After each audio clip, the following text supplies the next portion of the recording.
Urdu point کی videos دیکھنے کے لیے ہمارا چینل سبسکرائب کیجیے اور بیل کے آئیکن پر کلک کیجیے تاکہ آپ ہماری تمام آنے والی ویڈیوز سے باخبر رہ سکیں۔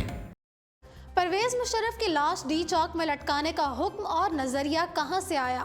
برطانوی ڈکٹیٹر کرومویل کی لاش اور ہڈیوں کو قبر سے نکال کر لٹکانے والی پارلیمنٹ کی مثالیں تاریخ کو توڑ مڑوڑ کر پیش کی جا رہی ہیں۔ کرومویل کی اصل کہانی اور تاریخ اس کے برعکس ہے۔ اس نے بادشاہت کا خاتمہ کر کے اس کو پارلیمنٹ کے زیر سایہ کیا تو بادشاہ نے اس کو عبرت کا نشان بنانے کا منصوبہ بنایا۔ تو ناظرین، آج ہم آپ کو اس خصوصی دستاویزی اور تاریخی اہمیت رکھنے والی ویڈیو میں ایسے حقائق سے روشناس کرانے جا رہے ہیں جن سے آپ آگاہ ہوتے ہوئے بھی اس کو پروپیگنڈا نظریے کی نظر سے دیکھنے پر مجبور ہو رہے ہیں۔ جیسا کہ آپ جانتے ہیں کہ خصوصی عدالت نے پرویز مشرف کے خلاف سنگین غداری کیس کا تفصیلی فیصلہ جاری کرتے ہوئے واضح احکامات میں کہا ہے کہ اگر پرویز مشرف مردہ حالت میں پائے جائیں تو ان کی لاش 3 روز تک ڈی چوک میں لٹکائی جائے۔ عدلیہ کا فیصلہ آنے کے بعد فوج کے ساتھ ساتھ حکومت نے بھی اپنے رد عمل سے ظاہر کر دیا ہے کہ یہ فیصلہ انسانی، قانونی اور اسلامی اخلاقیات کے بالکل برعکس ہے۔ کسی ڈکٹیٹر کی لاش کو قبر سے نکال کر لٹکانے کا نظریہ دراصل دوسرے ڈکٹیٹروں کے نام کھلا پیغام ہوتا ہے کہ بالآخر ان کا انجام بھی ایسا ہی ہوگا۔ جیسا کہ پاکستان میں طویل عرصے سے آئین کو توڑنے والوں کے لیے عبرتناک مثال قائم کرنے کی کوشش کی جائے گی۔ کسی ڈکٹیٹر کو عبرتناک انجام سے دوچار کرنے کی سزا کا جب بھی حوالہ دیا جاتا ہے تو جمہوریت پسند معاشروں میں برطانیہ کے ڈکٹیٹر کرومویل کی مثال دی جاتی ہے۔ اس کا ذکر پاکستان کی عدالتوں میں بھی کیا جاتا رہا ہے اور ان دنوں کرومویل کا نام بھی کثرت سے لیا جا رہا ہے۔ تاہم ناظرین، آپ کے لیے انتہائی حیرانی کی بات ہوگی کہ یہ کرومویل جس کو ڈکٹیٹر کے طور پر پیش کیا جاتا ہے، یہی وہ حکمران تھا جس نے تاج برطانیہ کو جمہوریت کی راہ پر چلایا اور بادشاہت کے خاتمے میں کردار ادا کیا تھا۔ مگر اس کی موت کے بعد اسی بادشاہت کے زیر سایہ چلنے والی چاپلوس پارلیمنٹ نے اس کو قبر سے نکال کر لٹکایا تھا۔ جنرل مشرف کی سزا کے حوالے سے دیکھا جائے تو اس کا تعلق کسی طور کرومویل جیسے حکمران کے طرز حکمرانی سے نہیں ملتا۔ آج کا برطانیہ کرومویل کو عزت کی نگاہ سے دیکھتا ہے اور اکثریت اس کو ہیرو بھی کہتی ہے۔ جہاں تک کسی حکمران کو سولی پر لٹکانے کا اور اس کی لاش کو بھی قبر سے نکال کر لٹکانے کے ظالمانہ نظریے کی بات کی جاتی ہے تو جان لیجئے اس میں طاقتور طبقے کی اپنی نفرت شامل ہوتی ہے۔ جنرل مشرف کے خلاف غداری کیس کے فیصلے پر بھی حکومتی ترجمان یہی کہہ رہے ہیں۔ کرومویل کون تھا اور کیسا حکمران تھا؟ اس کے بارے میں تفصیلات بتانے سے پہلے ہم آپ کو جنرل مشرف کے مقدمے اور فیصلے کے بارے میں بتاتے چلیں۔ ناظرین، جنرل مشرف کے سنگین غداری کیس کا خصوصی عدالت کا تفصیلی فیصلہ 169 صفحات پر مشتمل ہے۔ فیصلے میں کہا گیا ہے کہ پرویز مشرف کو دفاع کا پورا موقع دیا گیا تھا۔ جمع کرائے گئے دستاویزات میں واضح ہے کہ ملزم نے جرم کیا۔ ملزم پر تمام الزامات کسی شک و شبہ کے بغیر ثابت ہوتے ہی فیصلے میں مزید کہا گیا کہ ملزم کو ہر الزام پر علیحدہ 5 بار سزائے موت دی جائے۔ جسٹس وقار سیٹھ اور جسٹس شاہد فضل کریم نے پرویز مشرف کو جرم ثابت ہونے پر سزائے موت سنائی ہے۔ فیصلے میں لکھا ہے کہ اگر پرویز مشرف پھانسی سے قبل فوت ہو جاتے ہیں تو ان کی لاش کو گھسیٹ کر لایا جائے اور 3 دن تک ڈی چوک میں لٹکایا جائے۔ یاد رہے کہ پرویز مشرف اس وقت دبئی کے ایک اسپتال میں زندگی اور موت کی جنگ لڑ رہے ہیں۔ فیصلے میں قانون نافذ کرنے والے اداروں کو مشرف کو گرفتار کرنے کا حکم دیا گیا ہے۔ اس کے علاوہ فیصلے میں کہا گیا ہے کہ پرویز مشرف کو مفرور کرانے میں ملوث افراد کو قانون کے دائرے میں لایا جائے اور ان کے خلاف بھی قانونی کارروائی کی جائے۔ سینئر تجزیہ کاروں کا کہنا ہے کہ پرویز مشرف کو ڈی چوک میں لٹکانے کا فیصلہ گزشتہ فیصلے سے بھی زیادہ سنگین ہے۔ اس فیصلے کے ملکی حالات پر گہرے اثرات مرتب ہوں گے۔ یہ فیصلہ جتنا شدید ہے اس کا رد عمل بھی اتنا ہی گہرا ہوگا۔ پرویز مشرف اس فیصلے کے خلاف سپریم کورٹ میں 30 دنوں کے اندر اپیل دائر کرنے کا حق رکھتے ہیں، تاہم انہیں اس کے لیے پاکستان آ کر عدالتوں کا سامنا کرنا ہوگا۔ یاد رہے کہ پرویز مشرف پر آئین شکنی کا الزام 3 نومبر 2007 کو آئین کی معطلی اور ملک میں ایمرجنسی نافذ کرنے کے حوالے سے تھا۔ یہ پاکستان کی تاریخ میں پہلا موقع ہے کہ کسی شخص کو آئین شکنی کے جرم میں سنگین ترین سزا سنائی گئی ہے۔ पाकिस्तान की तारीख में अपनी नौयत का ये पहला फैसला है जिसमें किसी हुक्मरान की लाश को लटकाने का हुक्म दिया गया है। खसूसी अदालत के सख्त तरीन फैसले से पहले हमारे अदालती हलकों में जनरल ज़ियाउल हक की लाश को कब्र से निकालकर फांसी देने की बातें भी होती रही हैं, जबकि चीफ जस्टिस आसिफ सईद खोसा ने इस साल मार्च में परवेज़ मुशर्रफ के संगीन गद्दारी केस की समाअत में ताख़ीर करने पर कहा था कि बरतानवी आमिर ओलिवर क्रॉमवेल को बरतानवी पार्लियामेंट ने उसकी लाश को कब्र से निकालकर फांसी पर लटकाया था। चीफ जस्टिस खुद भी इस मामले में संगीन सजाओं के हक में है। ओलिवर क्रॉमवेल को बतौर आमिर सज़ा देने का हवाला काफ़ी मोतबर समझा जाता है। बरतानवी फौजी और सियासी रहनुमा का इंतकाल 1658 में हुआ। उसकी लाश को वेस्टमिंस्टर कैथेड्रल में दफनाया गया।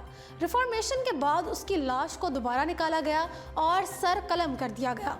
एक अंदाजे के मुताबिक उसके सर को एक गड्ढे में फेंक दिया गया। इस गड्ढे पर आजकल मार्बल आर्च मौजूद है। गड्ढे में फेंकने से कबल उसका सर एक पोल पर लटकाया गया और वेस्टमिंस्टर हॉल में नुमाइश के लिए रखा गया। 1815 में इस सर का मुआयना किया गया और तस्दीक की गई कि ये सर ओलिवर क्रॉमवेल का ही है। चीफ जस्टिस आसिफ सईद खोसा ने परवेज़ मुशर्रफ केस का फैसला सुनाते हुए इसी क्रॉमवेल का हवाला दिया था।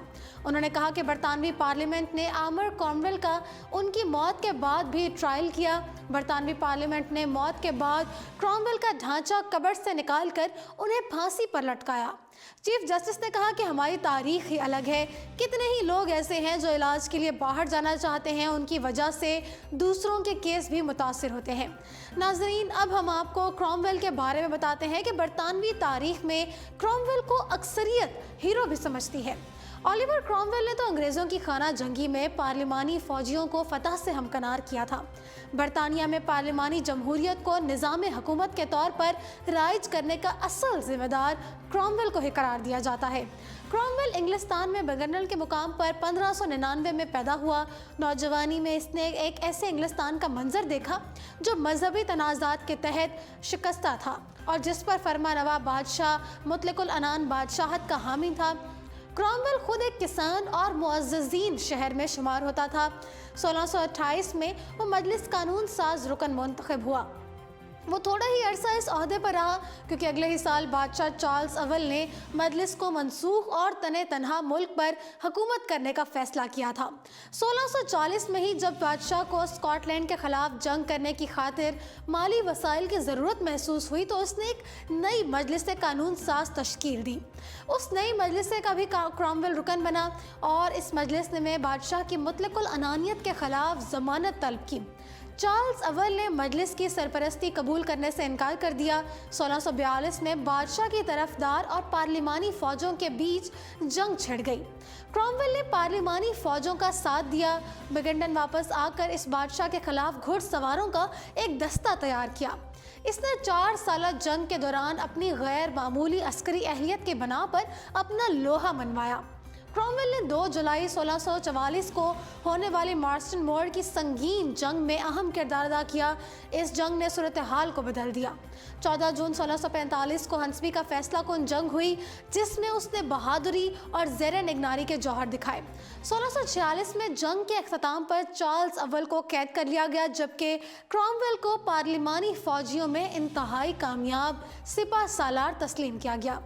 ताहम अमन कायम नहीं हुआ क्योंकि पार्लिमानी फ़ौजें मुख्तलिफ ग्रोहों में बट गई थीं। अगले बरस ही बादशाह चार्ल्स कैद से फ़रार हो गया। इसने अपनी फ़ौजों को मुज्तमा किया और दूसरी बार खाना जंगी शुरू हुई। इस तनाज़े का नतीजा क्रॉमवेल के हाथों बादशाह की शिकस्त की सूरत में निकला। मजलिस कानून साज में औस दर्जे के अरकान को खारिज करके और जनवरी 1939 में बादशाह को कत्ल कर दिया गया। इंग्लिस्तान एक जमहूरी हुकूमत बन गया। आर्जी तौर पर इस रियासती मजलिस की हुकूमत रही जिसका सदर नशीन क्रॉमवेल था। ताहम बादशाह ने परस्तों ने जल्द ही आयरलैंड और स्कॉटलैंड में इक़्तिदार हासिल किया और मरहूम बादशाह के बेटे चार्ल्स दोम की हिमायत कर दी। क्रॉमवेल की फ़ौजें कामयाबी के साथ आयरलैंड और स्कॉटलैंड में घुस गईं। जंगों का ये तवील सिलसिला 1652 में शाह परस्त फ़ौजों की फैसला कुन शिकस्त पर मुंतज हुआ। अब जंग तमाम हो चुकी थी।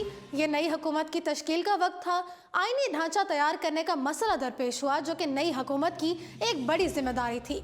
क्रॉमवेल की जिंदगी में यह मसला हल ना हो सका। प्रोटेस्टेंट फिरके का हामी सिपा सलार मुतलकुल अनान बादशाह के खिलाफ जंग में फौजों को फतह मंद तो ना बना सका था, लेकिन उसकी ताकत और हैसियत दोनों अपने हामी समाजी तनाज़ात को हल करने की सकत नहीं रखती थी और ना उनके एक नए आइन के बाहम मुत्तफ़िक कर सकी, क्योंकि ये इख्तलाफ बुरी तरह मजहबी इख्तलाफात के साथ जुड़े हुए थे, जिन्होंने प्रोटेस्टेंट फिरके के लोगों को और रोमन कैथोलिक के हामियों को भी ग्रोहों में बांट दिया।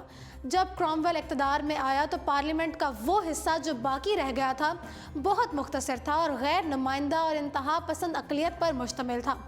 अव्वल क्रॉमवेल ने नए इंतखाबात के इनेकाद के लिए मुज़ाकरात किए। जब मुज़ाकरात नाकाम हो गए तो इसने 20 अप्रैल 1673 में जबरन इस मुख्तसर पार्लियामेंट को कलअदम करार दे दिया गया।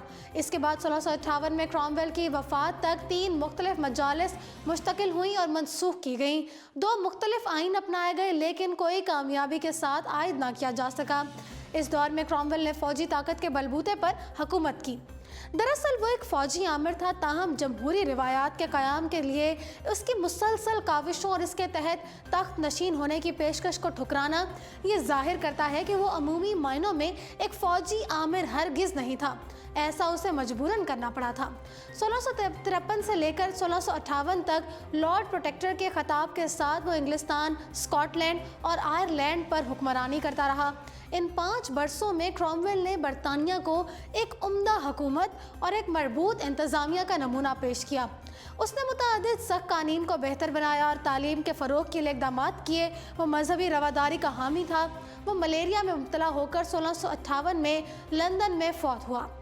क्रॉमवेल का सबसे बड़ा बेटा रिचर्ड क्रॉमवेल उसका जानशीन बना, ताहम वो ज़्यादा अरसा हुकूमत ना कर सका। 1660 में चार्ल्स डोम असर 9 तख्त पर काबिज हो गया। ओलिवर क्रॉमवेल के तमाम तरफदारों को चुन चुन कर सूली पर टांग दिया गया, जबकि क्रॉमवेल की लाश को भी निकाल कर उसको सूली पर लटका दिया गया। लेकिन ये जालिमाना इक़दाम इस हकीकत को दबा नहीं सका कि शाही मुतलकुल अनानियत का दौर गुजर चुका है। चार्ल्स डोम को इसका मुकम्मल एहसास था। इसने पार्लियामेंट की बरतरी पर एतराज़ करने की कोशिश नहीं की। जब इसके जानशीन जेम्स डोम ने शाही मुतलकुल अनानियत के अहिया की सही की तो इसको 1688 के कानून के इनकलाब से दोचार होना पड़ा। उसका नतीजा वही निकला जिसकी ख्वाहिश क्रॉमवेल ने 1640 में की थी। एक नई आईनी बादशाहत कायम हुई जिसमें बादशाह पार्लियामेंट के मातहत था और जो मजहबी रवादारी पर इसरार करती थी। नाजरीन, आज इसी क्रॉमवेल को जमहूरियत का दुश्मन और विलन बनाकर पेश किया जा रहा है, जिसने बरतानिया में बादशाहत को पार्लियामेंट के ज़ेरे साया लाने की कोशिश की थी और अवामी ताकत और जमहूरियत को देखते हुए इसने आम आदमी को इज्जत दो जैसे नज़रिए को फ़रोग़ दिया था। क्रॉमवेल की लाश और उसकी हड्डियों को कब्र से निकालकर एक डिक्टेटर बादशाह के हुक्म पर सरेआम लटकाया था, ना कि किसी जमहूरी पार्लिमानी निज़ाम पर यकीन रखने वाली कुव्वत ने बरतानिया को बादशाहत की मुतलकुल अनानियत से निजात दिलाने वाले को इस तरह इबरत का निशान बनाने का मशवरा दिया था। जी नाजरीन, फ़िलहाल उर्दू पॉइंट स्टूडियो से इतना ही।